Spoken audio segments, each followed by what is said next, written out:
Julio joined Corporación Valora. It's a holding company with several businesses, and they're making a big bet on tech, specifically contact centers, which makes sense because they already run one the traditional way. But here's the thing. Customers expect perfect support while companies need to cut costs. And traditional contact centers are still running the same playbook from 10 years ago. The tech hasn't kept up. And that's created this huge gap around what AI actually means for this industry and a massive opportunity. And their solution to this problem is Beyond CX, an AI company rethinking how contact centers should work from scratch, which is bold when the whole industry is still figuring this out. And I joined that group 1 year ago, and I am the managing director of the whole group. And there are different companies in different industries, and now I'm quite focused in the technological company of the group that is based in artificial intelligence, especially for all type of companies, including the BPO, especially the BPOs, because they are helping the BPOs to automatize the processes that they are currently doing. And this is my main focus now, is that technological companies that we just set it up a few months ago, and we create a company, it's named Beyond, and we also acquired a company that is called Cognia in Colombia. Initially, Beyond, what they do is operate technology in the different business processes. So at the end is using different technology. Initially, and I will explain why, we were agnostic to technology. So we were using different technology and setting up the technology to operate the process end-to-end for a BPO company. And we were agnostic because we were using different technologies. We were not stuck to one or other technology. However, we find an exceptional opportunity in Colombia, and we acquire a company. They create technology, and now we are not agnostic to technology. We are using technology from Cognia to operate that technology. So at the end, what we are doing is trying to identify processes where we can automatize that process using that technology, and this is what we are focusing now. That's our strategy. The possibilities of artificial intelligence is changing dramatically. This is what we are seeing in the day-to-day. And at this moment, what we have identified is that before we were coming in from artificial technology, artificial intelligence, that what they were doing is answering and being able to create content. That's what they call generative artificial intelligence. And we are moving one step forward. What we are doing is to cognitive artificial intelligence. And then is a technology that understands the context, decide and acts. So per se is capable of doing the same thing a human being is doing in the process. And this is what at this moment we are focusing, is setting up the strategy. Our idea is really to transform the way we are doing business. Is instead of operating people, now we are going to become to operate technology and also people if it's needed, because the technology does not have the capacity to resolve everything. But our idea is the same. I mean, with all the possibilities that artificial intelligence is bringing on the table, is transform the way we are doing business. Before we were managing people, now we are going to manage technology plus people. How is the first day for you? How is it to suddenly jump in? And first moment on the contact center industry and BPO industry that's really going to full transformation. But also you coming into a new group and trying to transform the group. First, I had an advantage here because when I joined the group, I joined as an advisor. I was part of the board membership.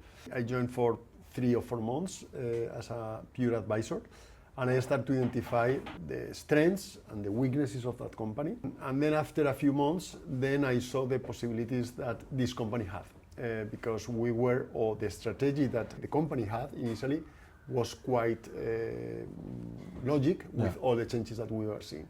So I decided to join the company as a managing director. I joined the group because I cannot manage a BPO company because I have a transition period. I have a non-compete agreement for 2 years. So I'm working in the group, providing services to the companies in order to transform and in order to change the strategy of the group. Because what we identified, and this is what I was telling you before about the big corporations and the small companies, the capacity to steer the wheel and to change and try new things and look or search for new technology that is going to be able to transform is very difficult in big corporations. Big corporations, I mean, we are talking about that Teleperformance has above 500,000 people. Yes. I mean, tell that company that they are going to change the way they were doing business or the way they were managing the business processes in the past, and now they are going to change completely, and now instead of managing humans, they are going to manage technology plus human.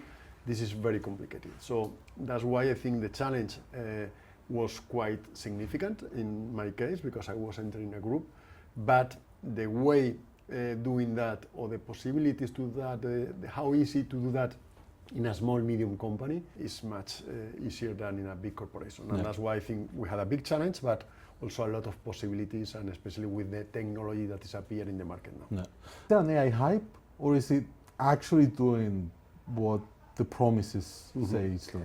I understand this question because there is a lot of gossip in the industry that there is too much hype. Really, AI is still not ready to substitute the human.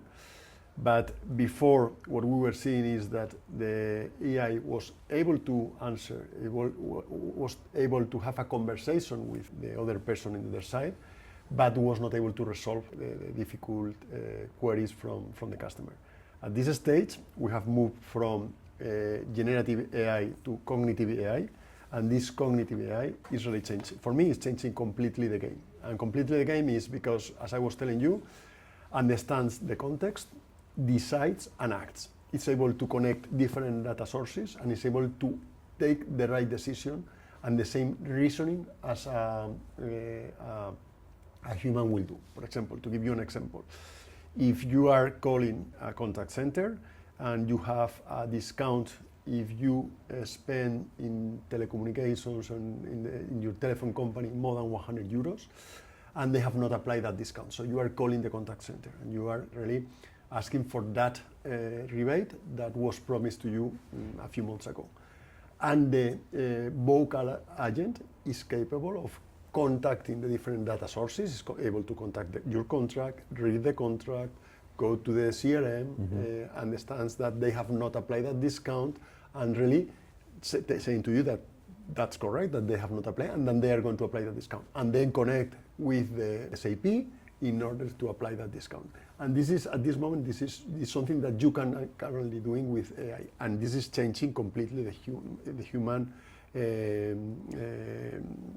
tasks that they were doing by a vocal agent with the different agentics that are able to take the different actions in the different data sources. And do you think, because I'll give you an example, right? So Klarna, they came out last year and they made a lot of noise. We don't need no more humans, everything is automated. But this year they've been going slowly back into hiring, again, humans for the contact center, the support. Is that because they were too early or too aggressive, or is just you need to be sure who's the right partner who's going to give you the right technology?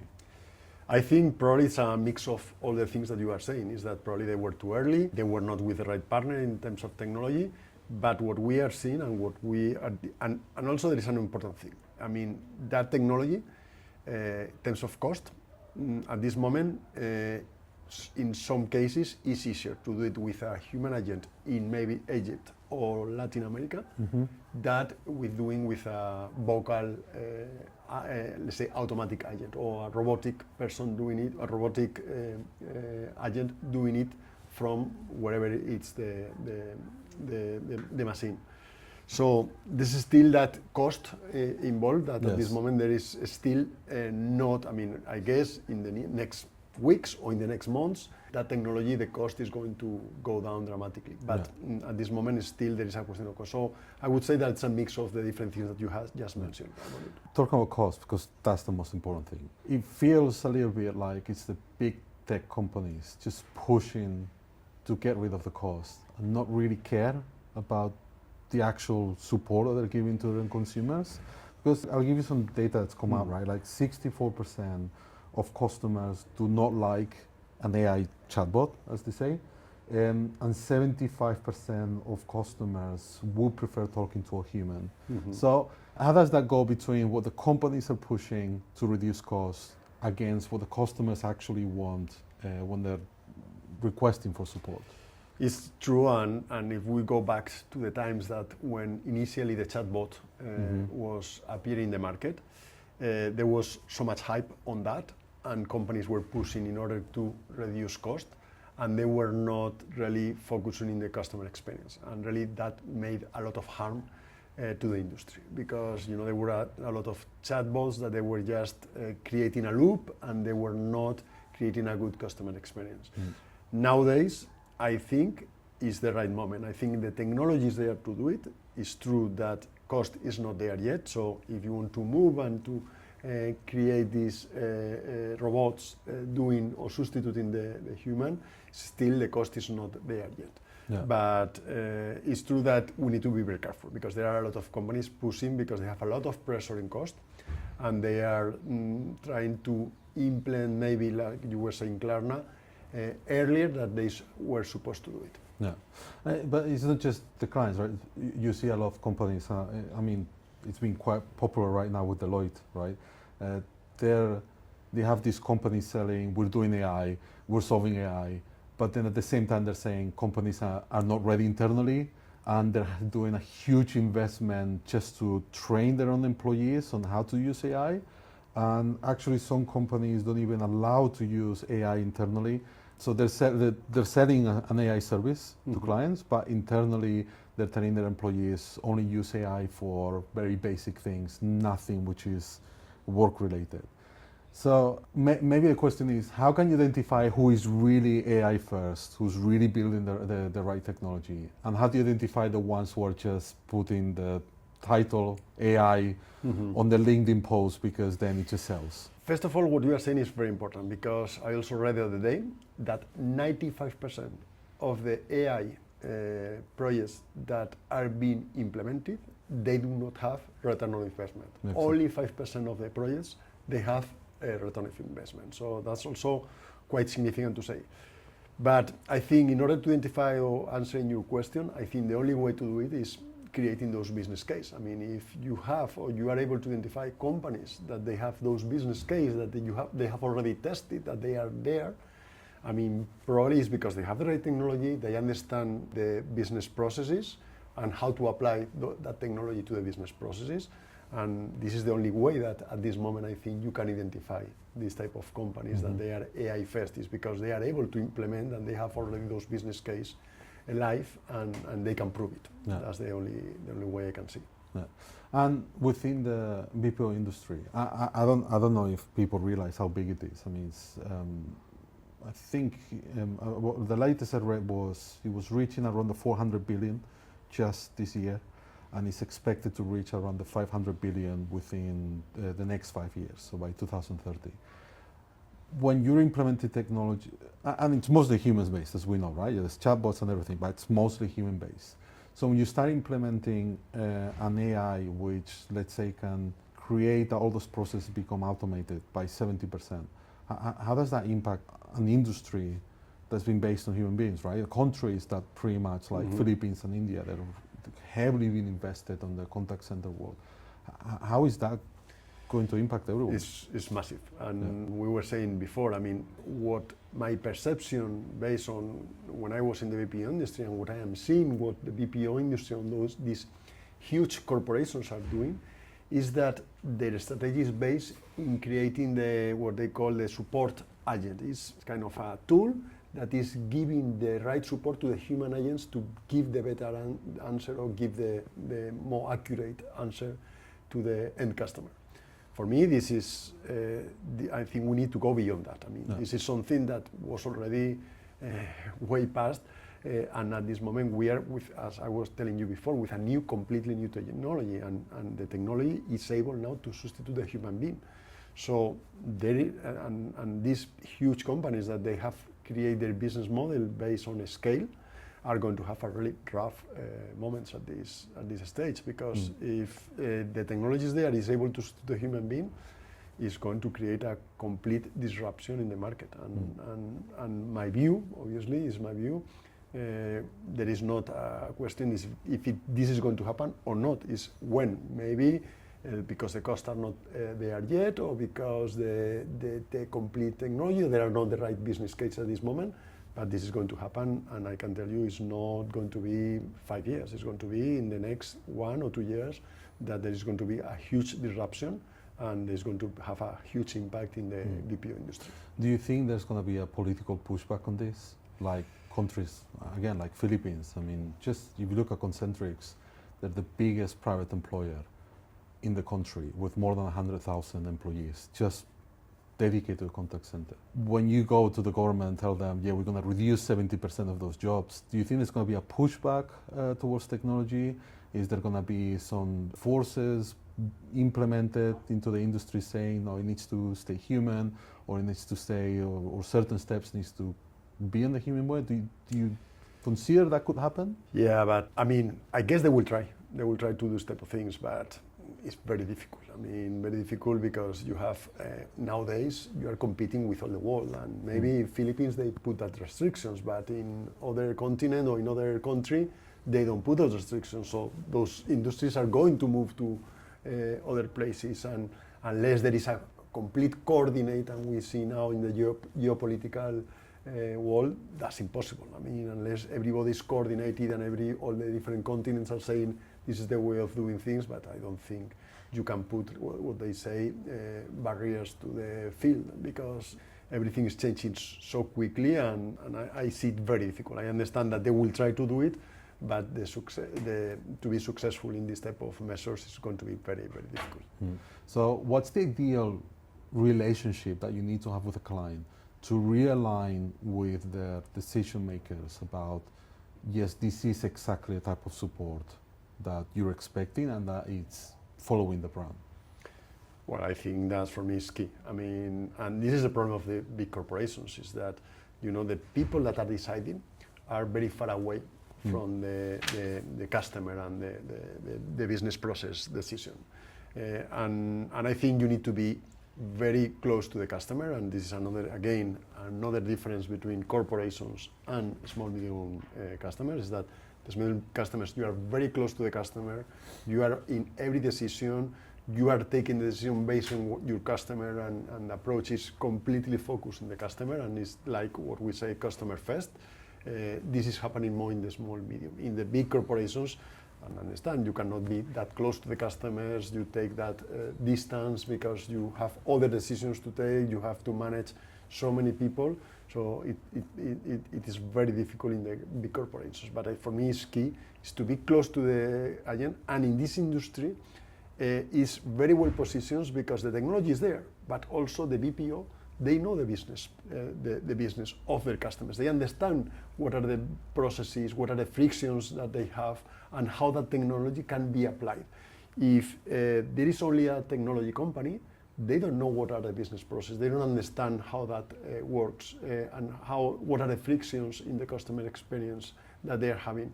So for them, it's very difficult to apply the technology in the correct way. And the BPO industry, they are in the correct spot at this moment to apply the technology to the business process that they also are experts, because they are in the day-to-day dealing with the customer and improving those processes. Contractually, what's the ideal relationship with a client? Because again, we're talking about they want to transform. They want their suppliers and contact centers to completely help them give the best support ever. But they have very strict contracts regarding KPIs and measurements that make it very difficult sometimes to be able to really try to transform. So what would be the right contractual relationship? What kind of contract do you need to implement to really allow your clients to let you, the experience, the one who knows about the BPO industry, how to actually transform their support? Well, it's difficult to say what would be the right contract. I think this is something that we will see as we are implementing that technology and we are transforming the process, how we can add those contracts. I think we are not there yet. We are seeing if that technology is able to transform the business, the way we are doing business at this moment. But for sure it's going to change. The way we were doing things in the past in terms of the KPIs, answering the calls in X seconds, now is not going to be that important. The important is going to make sure that the customer experience, how many queries are being solved by the agentic robot, and there are going to be other measures in terms making sure that you are providing the right experience, that you are having the right cost, and that you are making the right steps in order to not disrupt the business of your customer. Do you think AI can represent also like a big change for leadership on how we lead people, how we lead teams? Well, at the end, leading people, technology is not going to be able to do it. What technology is going to give you good tools in order maybe to manage the people better. But at the end, the social skills, and for me, one important aspect of the leadership that probably we'll talk later is that the social skills. And this is something that a machine is not going to be able, technology is not going to be able to take over. I mean, that social aspect, the way you are managing people, getting the respect from the people, treating the people is something, and motivating the people is something that the technology is not going to be able to do it, and leading people, the technology is going to give you additional tools, but it's not going to be able to substitute the leadership in the way you are managing and motivating the people. What's the right way of managing people from your point of view? How do you really lead them? How do you ensure that they understand the vision, that what needs to happen? Especially at this moment where you're kind of coming in a new company. I'm sure you've already had the team that it's been inherited to you. So how do you manage to do that change? I think the same way I was doing in the past. I mean, now the difference is that we have a huge tool there that is going at least disrupt the industry. But the way managing people for me has not changed.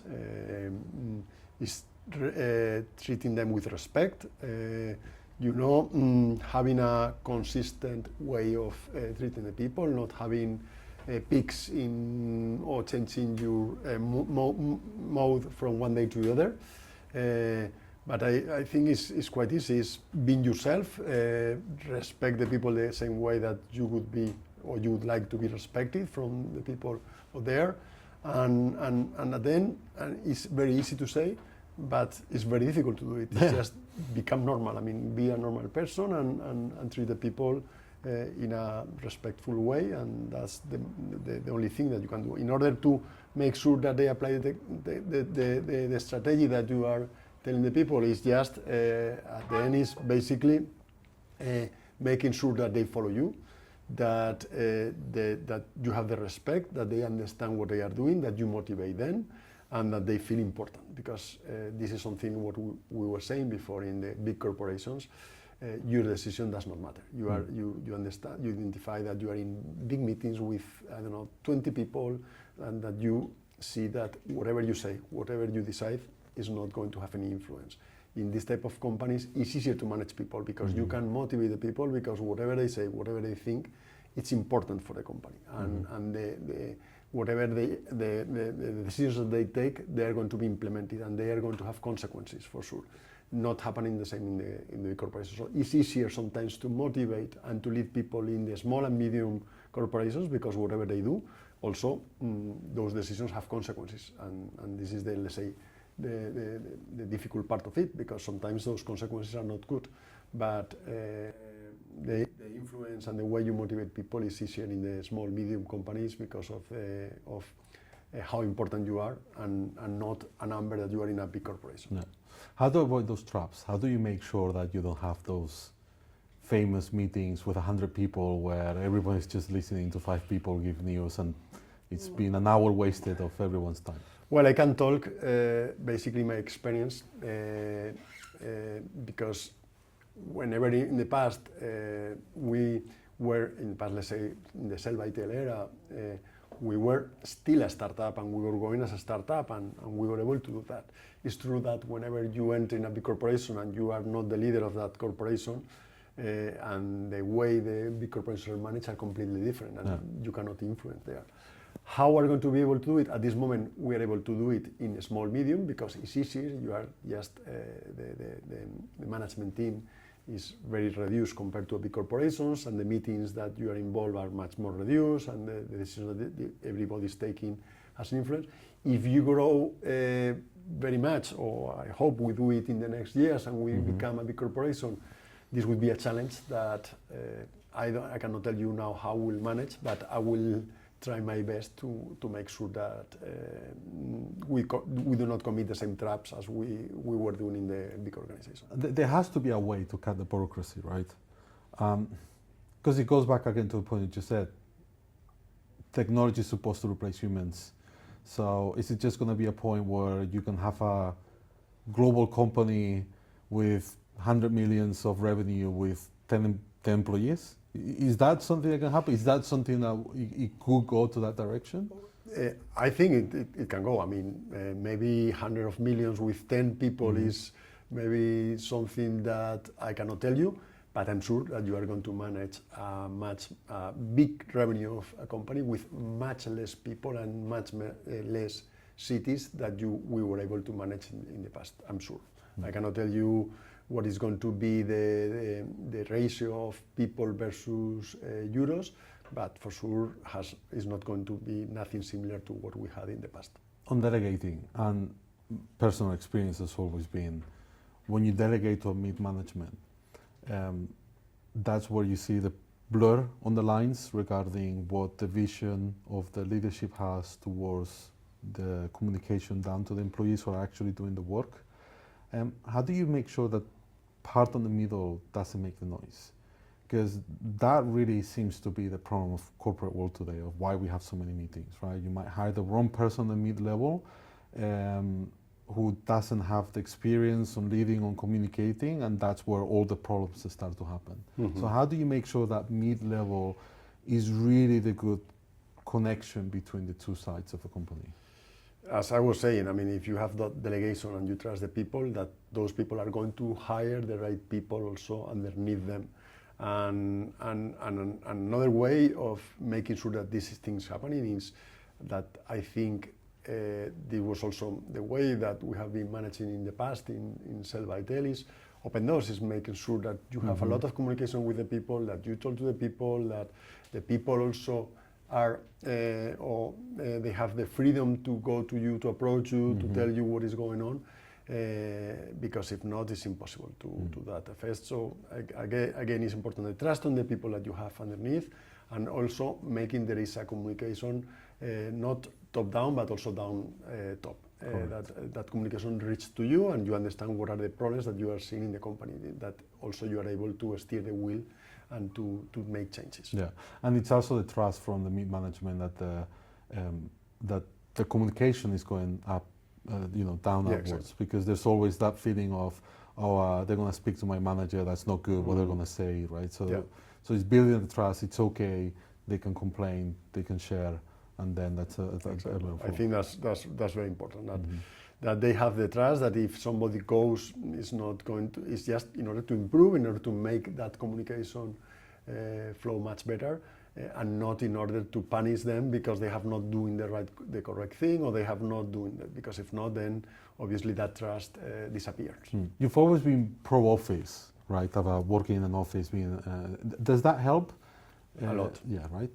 I'm still a very fan of working in the office. I mean, and nowadays, for example, I travel 3 days per week to Madrid because the management team is there, and the company Beyond is being set up there or in Colombia, and I'm traveling a lot to both places because for me it's key to look to the eyes of the person in front of me, or if I stay there in the office and I stand up and walk around and see the people or talk to the people, and something that if you are working from home and something comes to your mind, is more difficult to pick up the phone and give the call to somebody. And if you stand up and you just approach somebody and tell us what you have been thinking, or what is the last phone call that you have had, or what is the whatever, is easier. And for me, it's a critical aspect to work from home.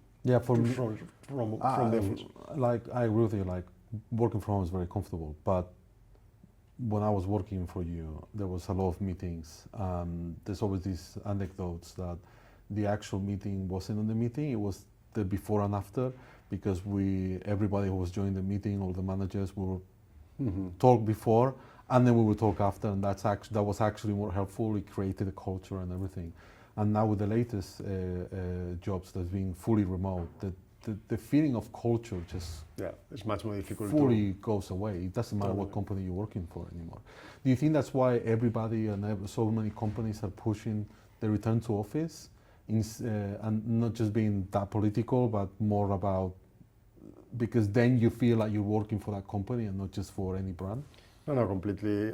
Not only because of that, but what you were saying is that you are able also in this type of informal meetings after the formal meeting, that user experiences. I have been doing this in this customer. We have done this approach. We have implemented this innovation, and this is the result. These type of things. Probably, if you are not there in these informal meetings present, you are not going to know about it. So these are something to take in consideration that for me is critical.